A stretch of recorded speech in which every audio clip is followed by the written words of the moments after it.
Hello, preschool friends.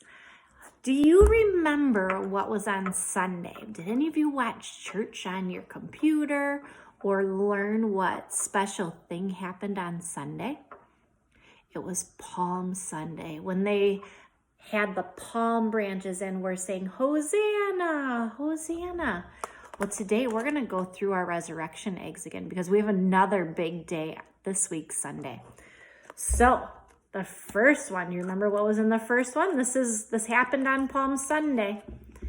Jesus rode on the donkey. And then, do you remember what was in the pink egg? Yeah, 30 silver coins. And who was paid 30 silver coins to turn Jesus in? His name was Judas. Judas was paid 30 silver coins. Then, do you remember what was in the purple egg? This one's kind of heavy, isn't it?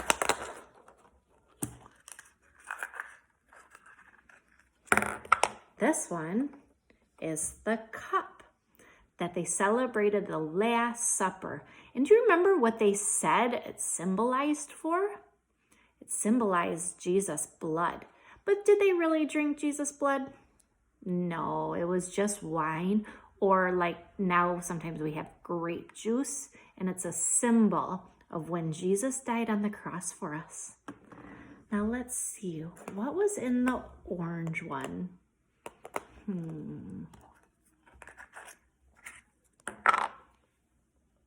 Praying hands.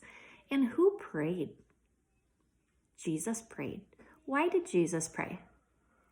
Because he was scared and he was sad and he wanted to pray to God, to tell God that he was scared and sad about dying on the cross. Let's see, do you remember what was in the green egg? Ooh, yeah, the whip.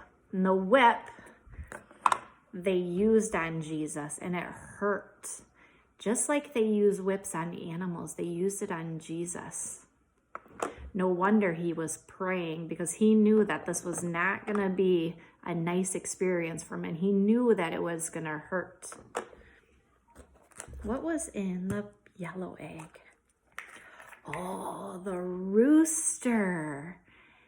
And do you remember Peter said, I don't know Jesus.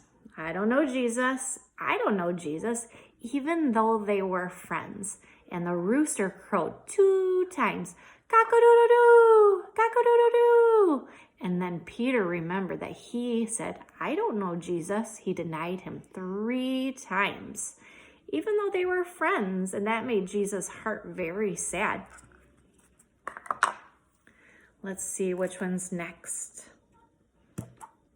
Oh, yeah, this is the crown of thorns. And the crown of thorns, they put it on Jesus' head. Just like sometimes when you go through pricker bushes and it pricks you and it hurts. Well, they took this and put it on Jesus' head and they mocked him. They said, you said you're the king of the Jews, so then get down off the cross. Did Jesus get off the cross? Nope. They said, you can save yourself. And Jesus could have saved himself, but he didn't. Do you know why he didn't? We'll keep listening and find out why he didn't save himself and why he still died on the cross. So when Jesus was on the cross, they wanted to make sure that Jesus was not alive anymore. And oops, I forgot to put the crown up here. They had the nails, and it's hard to see, but this is 3 different nails. And they put one in this hand, one in this hand, and one in his feet so that he hung on the cross. And then, just to make sure that Jesus had died, the soldiers took the spear and put it in Jesus' side. Now, all these things are a little bit scary, aren't they? And a little bit sad. But let's see what was in the blue egg. I have a new one. And if you listen carefully, I don't hear very much noise. So let's read the story and find out what is going on.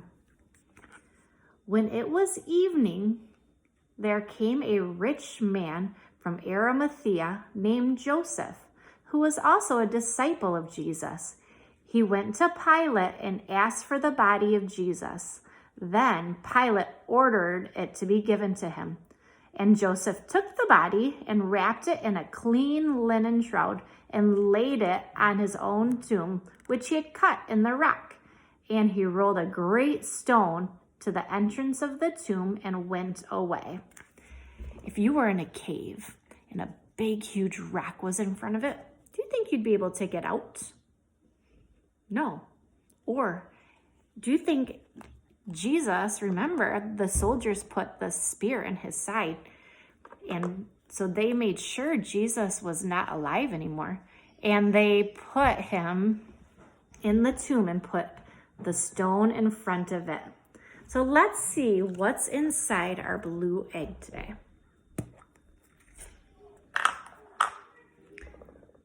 It's a linen cloth.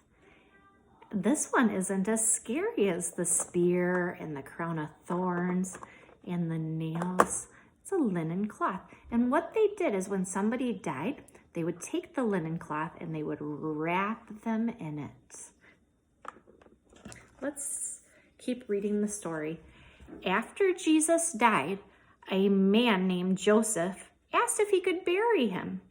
This was a brave and loving thing for Joseph to do.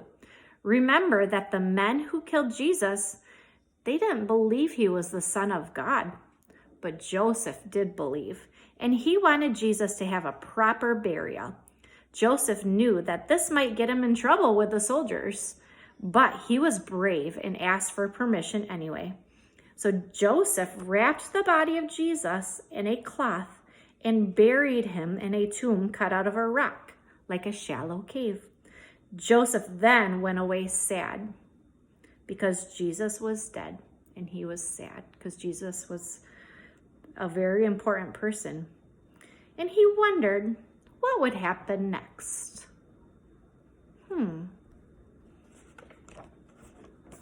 Now that Jesus has died and he's buried, and it's a sad day, I wonder what's going to happen next. We will find out very soon. I hope you have a great day.